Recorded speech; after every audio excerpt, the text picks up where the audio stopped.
আজকে আমার বন্ধুদের সঙ্গে একটা ইডলি রেসিপি শেয়ার করব। তো চলো তাহলে শুরু করি।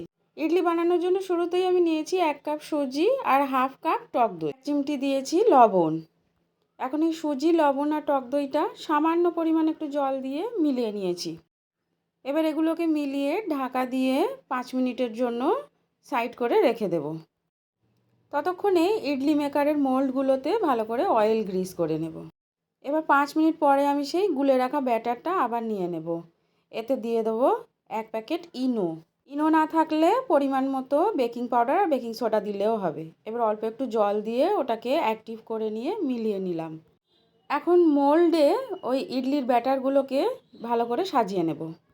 ওভেনে একটা প্যান বসিয়ে তাতে হাফ গ্লাস মতো জল দিয়ে ইডলির ওই স্ট্যান্ডটাকে এবার ওতে বসিয়ে দিয়েছি। ঢাকা দিয়ে জাস্ট 10 মিনিট মতো অপেক্ষা করলাম। তারপর ছুরি ফুটিয়ে দেখলাম ছুরিতে না লাগলে ইডলি হয়ে গেছে। এখন এগুলোকে খুলে তুলে প্লেটে সাজিয়ে নেব।